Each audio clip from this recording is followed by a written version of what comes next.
spiritual science part basically is a lot about using the scientific method to validate and verify and prove experiences that we might consider more spiritual. So a lot of it was actually tracking, like there was these sheets where you keep track of how much you slept, how much you meditated, and any experiences that you had during that time, and then tried to find a consistent pattern within there, and then, using the scientific method basically to prove spiritual things that sometimes are a little, esoteric or elusive, and people don't think of them as scientific, but it's trying to apply that, to mix those worlds together to make it more believable for, and more realistic. It's a good thing. Doing the work to verify it and keep track of things. There sometimes when I do healings with people, something changes in them, and that's, it's a physical thing. What happens? Something happens to them, and there's no doubt about that. But there's, basically using the scientific method. So I have a master's and then did the doctorate. So it was 6 years of keeping track of pretty much everything I did, from waking up, how much I slept, how much I meditated, how much exercise, a bunch of emotional things, any spiritual experiences I had, and doing it over those 6 years, you start to see a pattern, and just when you keep track of it and see it happening regularly, it becomes kind of proof. But, we're talking about inner experiences, so it's not like, I often say it's not like a wall, because it's not a solid physical thing, but if enough people have a similar experience, it starts to become proof if you keep track of it and do it in a scientific way. Then at the end of all that, I had to do a study. So I had to come up with a method. The method I came up with is just a breathing exercise that I developed. And so I had to do a personal study, which for 3 months, do it every day and make my observations and see what happened, and then find other people to do the study also. And when when the same thing is verified over and over again, it starts to become real proof. Part of the instructions in doing my paper was basically, it said, look at your life and see what works for you. And I know they were talking about looking at my life right then and there, during school, but I decided to look at my whole life. And so I just started to look at times when I was feeling good and feeling connected more spiritually, and noticed that breathing through my whole life. When I was young, I was a total jock, and those moments of, when you're really hot playing basketball. So basketball I was really good at in high jumping, and I had some experiences that were spiritual because it just transcended what I was, possibly capable of physically, like something magical kind of happened. And so even when I was young, I started to notice my breathing. One of the beginning experiences I had about breathing was I was very dedicated to playing basketball, and I'd go out and shovel the basketball court in the wintertime when the snow was on there, and sort of mimicking my dad, he would put his hand up to his mouth and breathe in and out through it to get some warm air in. And I noticed how much better I felt. And it was like, how could, breathing in warm air make my whole body and my emotions and my intention just feel so much better? And I had many, one time I was playing basketball, and it was in a game, and it got to be almost halftime. And instead of trying to make another basket, I decided to dribble over to my bench, which was on the opposite end of the court from the basket I was going for. So I was at half court all the way over to the side, and with one hand, I just took the ball in my hand and threw it over my head, and I knew as soon as I let go of it, it was going to go in. I didn't even turn around, and it went in, swish. Everyone stood up and cheered and told them what happened. But there was an experience where I just felt so connected to my breathing, and this, kind of magical, mystical thing that I later realized was connecting to spirit and connecting to source in a way that, was beyond my thinking. That was another experience that I had. So I look back at those, and I just discovered over the years that breathing was a really big part of a lot of my experiences. Later on, during meditation, even when I went through my school notes, so many times it said in there, breathing or conscious breathing is the most important way that I take care of myself. So I sort of discovered this breathing exercise over years, and as I started to work with clients, I also had an experience when I was studying a type of body work that I could tell this person I was working on had a lot of emotions going on, and they just weren't letting them out. And I just almost instinctually said, breathe in and out through your mouth. And, she did. And on the exhale, she just started crying and crying. Again, it was just an example of the power of breathing. So I figured I'd write my paper about that. Part of it was I had taken a long time to be writing my paper, and I wanted to choose something that I thought would be really easy. And I actually thought I was trying, tricking the system a little bit. But it ended up being a really profound experience where I discovered how amazing our breath is. And one of my other early experiences of breathing is when I did yoga when I was a teenager, and it seems breathing is really the connection between the invisible and the visible. It's something we don't see the air, we don't see it, even though scientifically we know there's air. We're letting that in, and it's a really healing thing. So it's pretty simple, so I did a lot of research about it to develop it more. Even though I was sort of using a similar thing with clients over the years, I fine-tuned it through doing a lot of research. So some of it is to breathe in and out through your nose and mouth, which I discovered you get a lot more oxygen in. It's definitely breathing into your belly, which is a full breath, and there's a gentle movement in the spine during the breathing. And it really retrains our breathing to be, sometimes I refer to it as a ongoing healing machine. So practicing this exercise changes how people breathe to be more natural. Part of my research, I discovered that, I'm trying to remember the numbers, but it was like in kindergarten, 85% of the kids would breathe into their abdomen and have this movement in their spine. And then by 5th grade, it switches to where only 15% of the kids are doing that.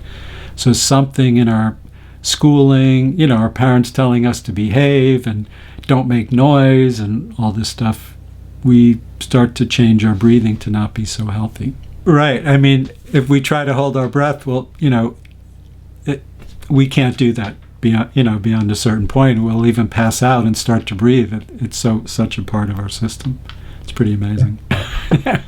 Well, the idea of this was to make it very physical and practical. Like, I could have written my paper about more subtle, spiritual things, but I wanted something that was really concrete, that people could really apply, that would help them spiritually, emotionally, mentally, and physically. And this exercise, it's really amazing.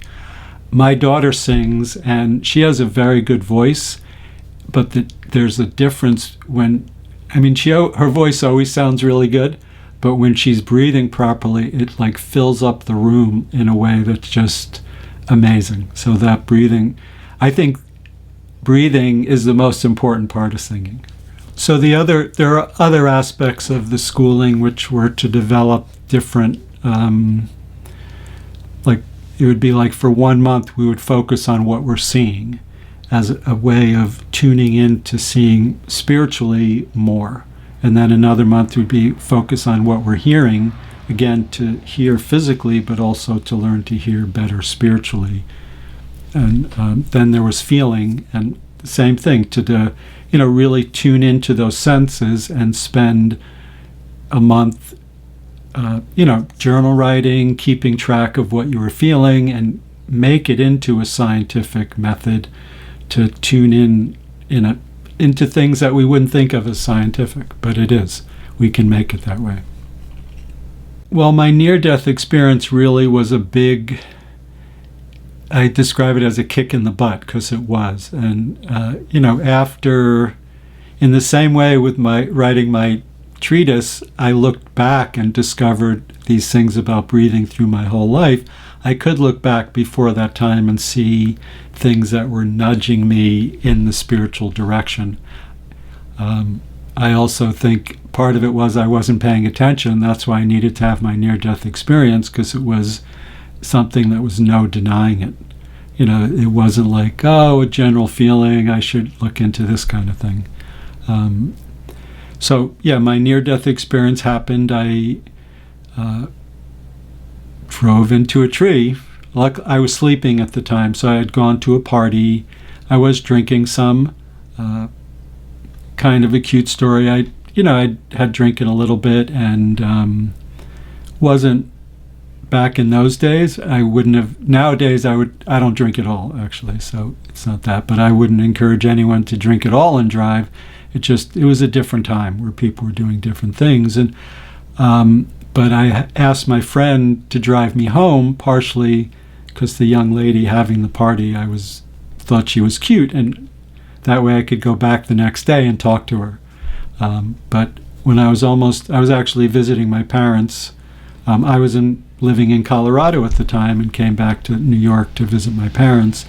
When I was almost back to my parents' house, I remembered my sister needed the car in the morning, so I told my friend. He protested. I explained I thought I was faking being too high to drive. So he drove me back, and then I remember leaving the party. I don't remember anything after that until I was out of my body in the white light, looking down. My body was out of the car, leaning against the tree, and there was a police officer crouching over me, looking at me. I assume he pulled me out of the car, but that part I never verified. And then I was in the white light, and it was a very kinesthetic feeling. I felt. I'm always fumbling for the right words to describe it, because it does sort of transcend the physical level, but it's somewhere between just the most beautiful summer day, and I like summer, and just knowing everything is all right, feeling hooked into wisdom that was just kind of knowing everything, and at the same time almost knowing nothing. Like, it was almost like, what could this even be? I still, even though it was many years ago, I always feel like I still haven't gotten the right words to describe it. Then I wasn't looking this way, but behind me, and I could kind of see it in my mind's eye, that there was two beings behind me. One was just this big white light, and one was like a being, like a human being, but just a light being. The way that I do describe it came after, when I met some teachers that described some of the things they experienced, and it was like, oh, that was it. So one phrase that really grabbed me was the ocean of divine love and benevolence. So that comes from the Islamic tradition. And then when someone was talking to me about Jesus, it was like, oh, that, just the feeling I got when they spoke these words, like, oh, that was the small being behind me. And then as I started learning about spiritual things, the big white being, I don't even know what to describe it, that was God. And those words came after, and those still ring very true inside of me today. Then the little being said to me, you have to go back, your father wants you to stay. I knew right then that was not my physical father, but my spiritual father. So in the spirit of everything seemed so perfect and all right, I went back into my body, and then came to a few days later in the hospital. It took years and I'm still trying to find out. So part of it was I just had this urgency to know sort of what happened and understand it more in my mind. I did start meeting an amazing amount of people, and still do, that have near-death experiences. I met spiritual teachers, teachers of healing methods. But even today, it's almost like I don't know, like there's no way to really grasp it. It is a whole lot of not knowing, a whole lot of knowing there's more, and just being very open, sort of in a selective way of only choosing things that are, like a phrase I use, are for the highest good. And, just having a clear intention of wanting it to be like the purest, the most loving, but keep going, and also knowing it might be in a form that I don't quite understand. So in the way I look back, and I learned so many spiritual lessons from playing sports in other things I did too. My dad was an electrical contractor, and I worked for him for some years. The electricians, they were so tuned into, some of them could fix things that intellectually they didn't really know how to fix. They were just so good at that. When I worked as a chef for a while, and just watching, there was this one guy, he was so good at, he would carve the meat and stuff. It was like really quite amazing. So I've learned, this magical, spiritual, loving thing of God that comes through people in all different ways. And I want to be open to learning about that in whatever way I can. And I encourage my clients and other people to do that also. It is, and that's good. So even though, some people do surveys about it, it starts to become more proof in a scientific way. If enough people have the same experience, it is considered proof. Yeah, I definitely had a life-threatening injury because my head was split open.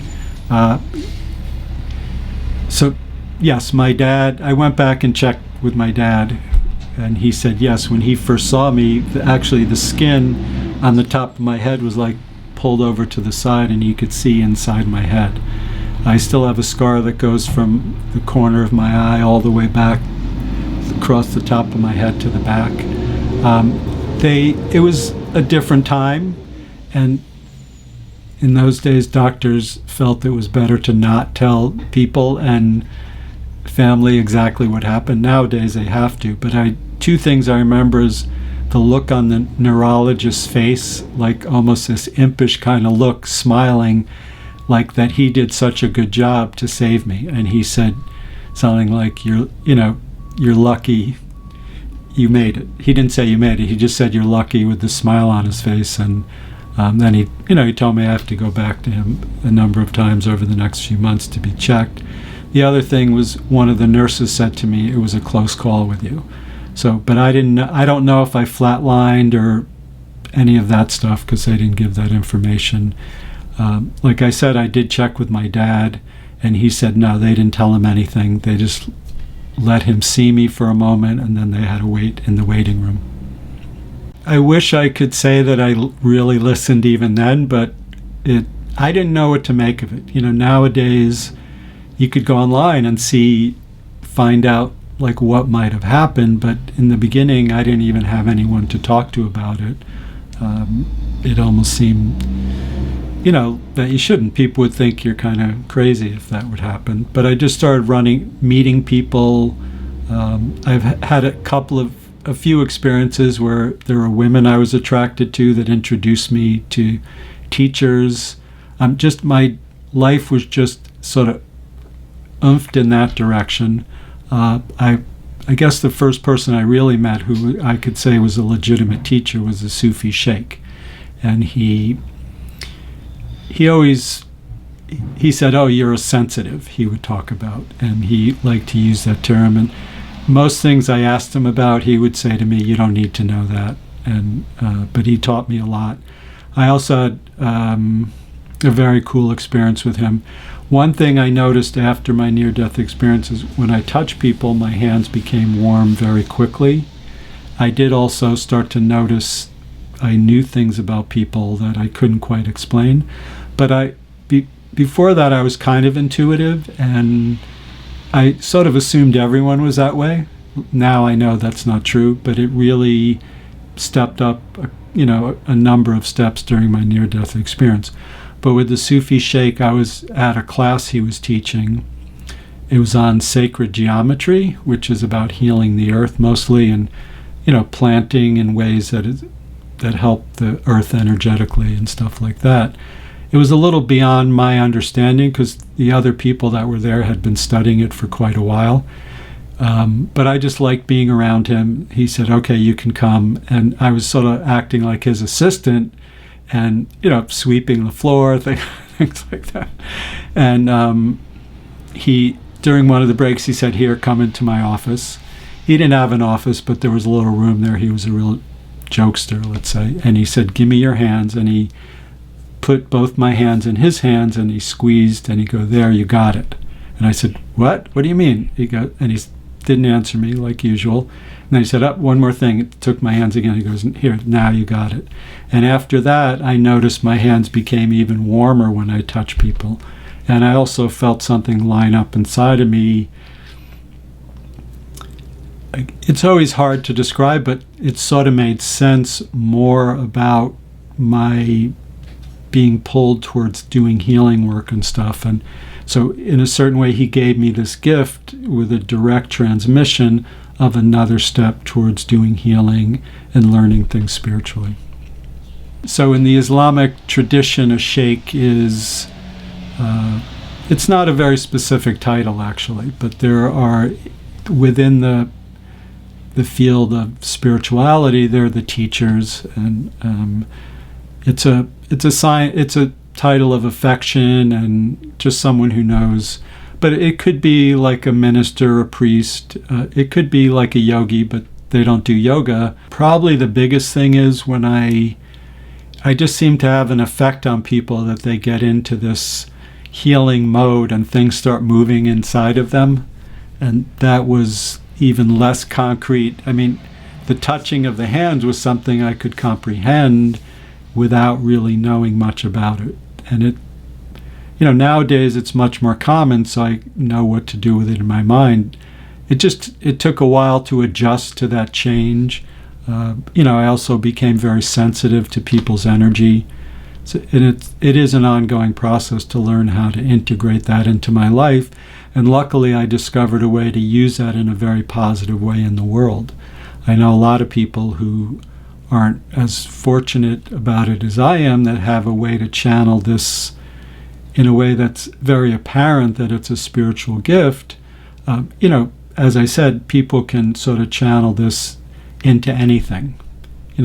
Like an artistic thing, that would make sense, but anyone even doing business. I mean, some people have the magic about making money. So, housewives, mothers, being you're a dad. That's, in a certain way, that's the most spiritual thing on the planet, is being a parent. And, that love that we have for our children is probably the closest thing I've experienced to the love, God's love that's given to us on a regular basis. There was someone, and this was a few years ago, that came to me, and it was when I was seeing people in person, so they came. But so this woman came for 12 sessions with me, and I remember very clearly because for 11 of them, the whole time she just cried and cried and cried. And even though I know that the crying is releasing, one time she told me a little bit about what went on in her life. Part of me felt like, my heart went out to her that she was crying so much. And then I didn't hear from her. And even though I knew what I could see spiritually and what I observed, something good was happening, I still felt like, did she get it? And a couple of years later, I ran into her somewhere and saw her, and she looked so good. Not to her, but I would almost describe her as Frankenstein's bride kind of thing, because she was a woman, but her figure was not very shapely like some women are, and her skin was very pale, and she'd have dark rings under her eyes. And I saw her skin looked better, the rings were gone, and her figure looked so much better. And I was like, oh no, is she going to complain about what I did? Because she seriously was crying very hard the whole time. And she was like, oh, I'm so happy to see you. My life really changed then. She was in a relationship with someone that wasn't really that good for her. Shortly after that, she ended the relationship. She quit her job and started her own business that became successful very quickly. She started integrating healthy eating, exercise, and meditating in her life. And she goes, no, that was like the greatest thing. That's a good story for me, because a lot of times I work with people and I see the changes energetically and spiritually, and then, I don't hear from them, and sometimes I wonder, but that was a nice thing. I had someone not too long ago actually who contacted me online, and I really find it kind of extra cool when I work with people that are in other countries. So this person was from England, and she contacted me and said, I can't really afford your fees. And when that happens, I'm reluctant to adjust the fees, because I know most people can, and there's part of it that they have to put in a certain amount, and usually during the session that is them paying for it. But I got a clear indication with her to give her a discount, and I told her how much it would be, and I lined up inside me like this was definitely the right thing. And she said, no, I can't afford that. I knew that she could, and she got back to me a little while later and said, I'm definitely going to do it. And it was good, because as soon as she decided to do that, the energy starts to come in, and she felt it. And she goes, wow, did you do something? And I explained, no, a lot of it's, I'm just sort of directing something to happen, and that thing happens almost independently of me. So a couple other things. After she sent the money, she had another thing like that, and then during the session, but she had irregular heartbeat that got corrected. She goes, and somewhere in the process she said it feels like that, and she actually went to the doctor, and the doctor confirmed what she said. She also was having some problems with her vision that got cleared up during the session. That was really kind of fun. Really good for her. And like I said, since she's so far away, there's something extra cool about it. As I said, some of it's a little frustrating that I can see, like I know something, in one way it's almost like opening the door to the path of healing. And so there's, I see things differently with different people, or how the information comes in. So recently I saw someone, and I don't know what they are, but I saw some of them, but there's like 7 different ways we get energy, basically. And we could say generally one is from spirit, one would be from the earth, one would be from our living, and then there's different levels of spiritual beings. Some are more of the earth, some are more, there's like a magnetic range that's invisible to us, and then there's a very high spiritual range. And with this person, the other one's through our family. We get energy through our family line. And with this person, a number of those things opened up, and I could see there was a lot of light around this person, but I could also see they were looking at the one that, there were 2 of them that didn't open up, the ones in the more physical level, and they were looking at that, so they weren't quite getting that the other things were opening up. But I know at some point they'll get it, because usually the more spiritual parts are more of the foundation of where the problems are, and once that's cleared up, the physical part will line up with that. It didn't bother me so much until there's a few years ago, and I just really needed to step up my self-care. As I mentioned, I started doing yoga when I was a teenager, and I knew really when it would serve me is when I got older. And I'd been pretty disciplined about that, but for some years I wasn't doing yoga as much as I could. And but there's, like I said, there's a scar along the top of my head that sometimes is very sensitive. During the accident, the right side of my body definitely got more banged up, and I tend to have problems on that side of my body. The part of adjusting to being a sensitive spiritual man in a world that is not that's not what people think of as men, really. So that's something. And I also do business consulting, and it's a good example, because in the way I consult, the part of well-being and loving and these more spiritual principles, I say to them, these are non-negotiable.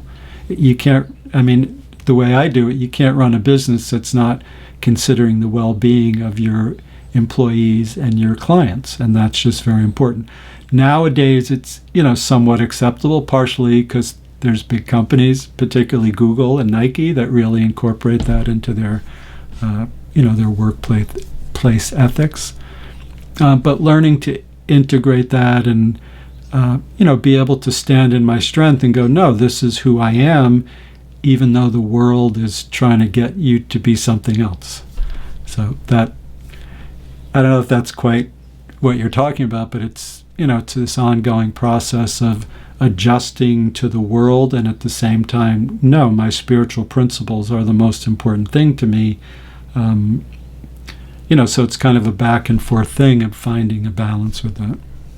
Yes, I have the opposite with electronics. Actually, sometimes things will just work when I'm near them when they weren't working before. It's important. I definitely talk to other people who have my skills and abilities to get an outside point of view. It's almost set up that I can't see my stuff as much, perhaps, or at least in the same way someone can look at it from the outside.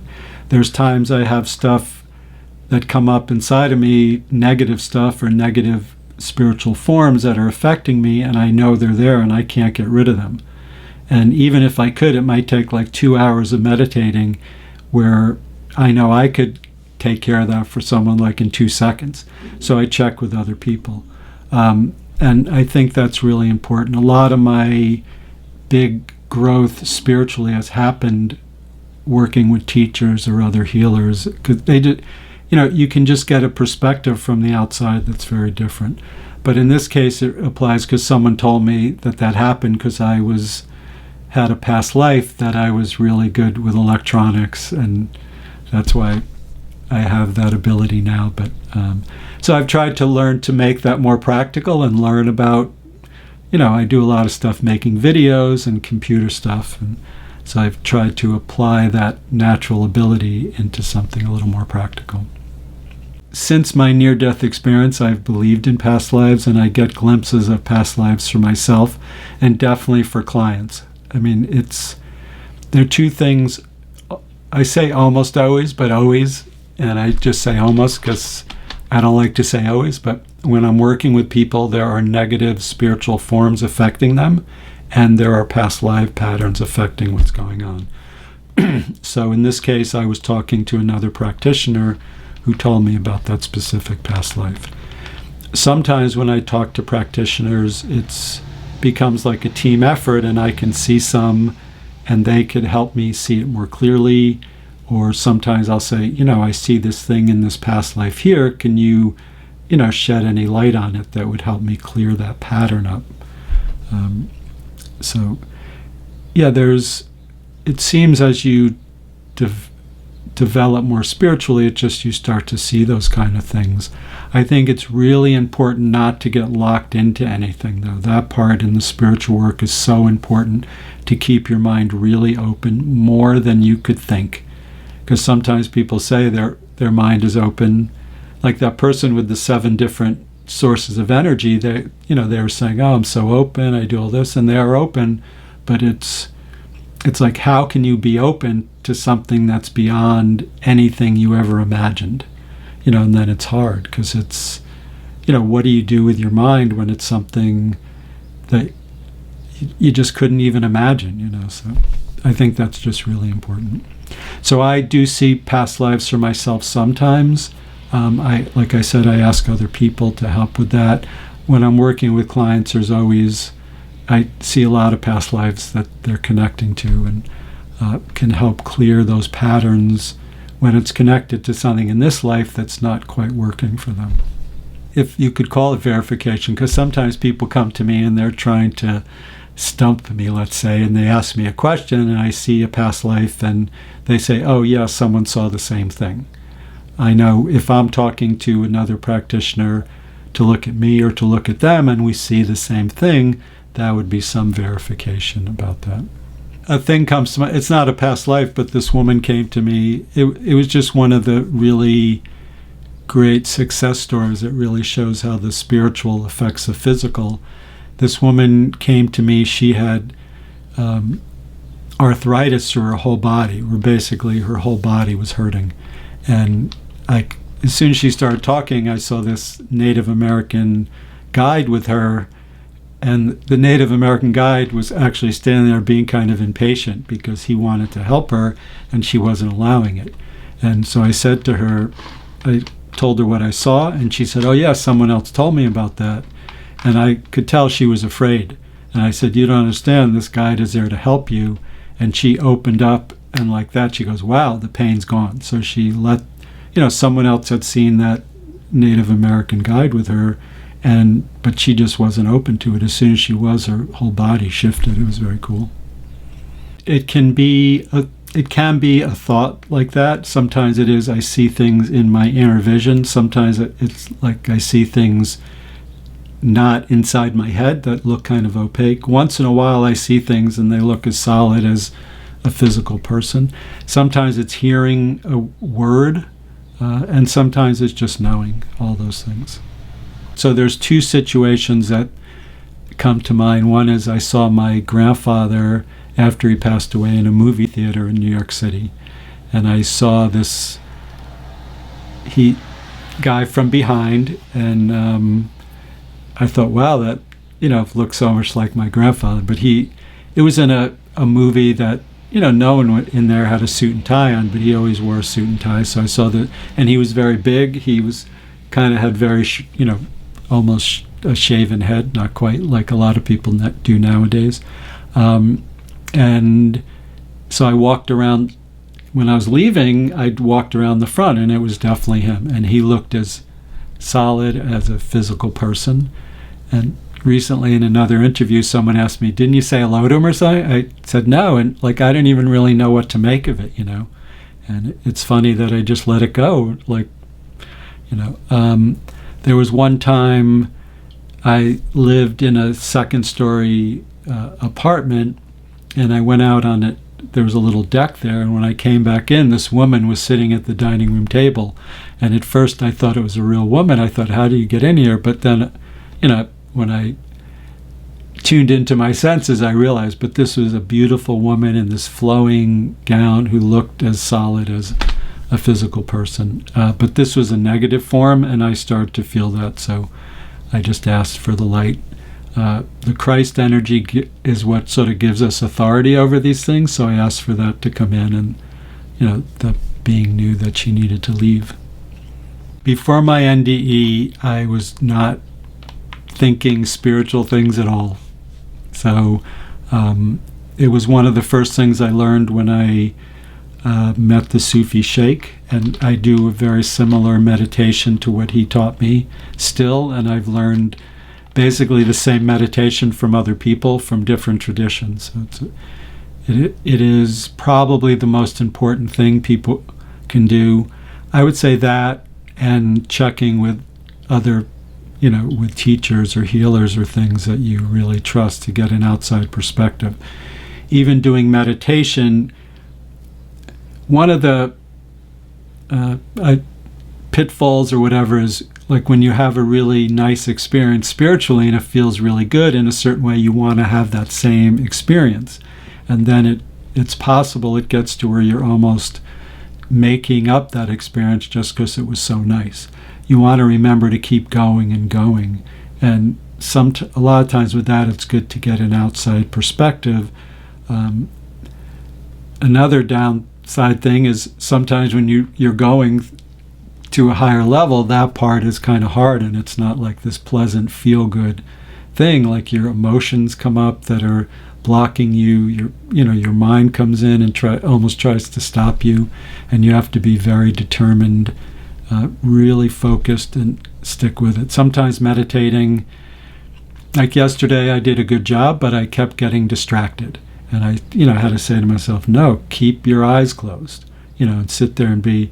And then at some point in what I do, this energy comes in and there's a sound with it, and then you can start to focus on that.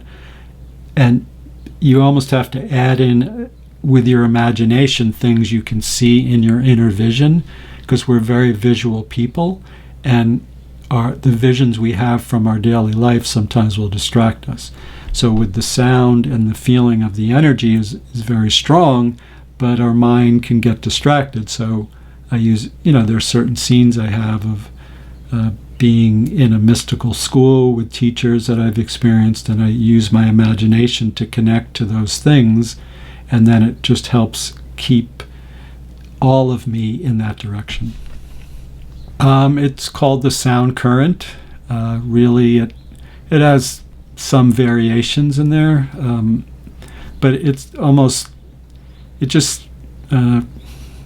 sometimes it's very loud and almost sounds like a siren. Sometimes it's softer and just almost sounds like a hum. Sometimes it even sounds almost like the rustle of the leaves when it's very soft.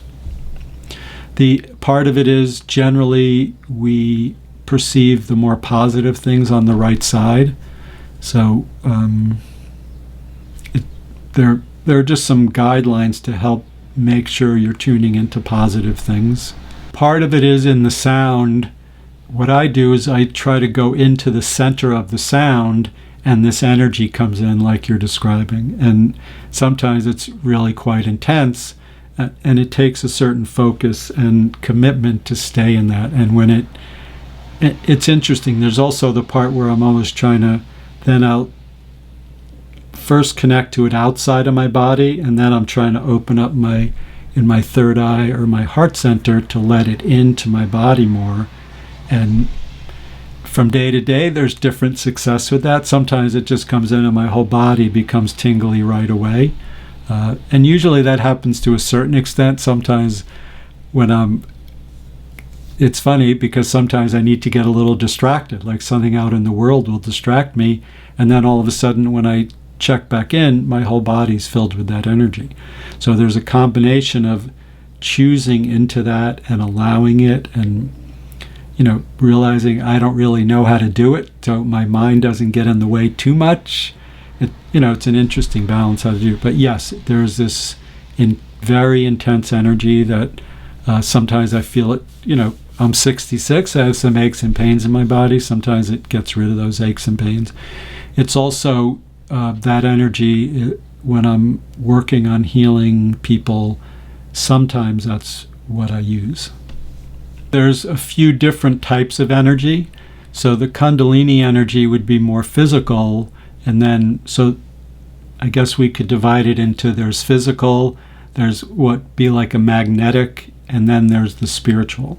So, and there are probably a lot of different cultures and, ways to look at it. But, so there's also energy from the earth. Oh, as I was saying with that guy, there were 7 different energies that he could be open to. And I'm going to look into that a little more and try to develop that theory. But when I was working with him, that's the way I was seeing it. So what I try to do is bring in the purely spiritual energy to come in through the upper chakras. And so Kundalini comes from the bottom up.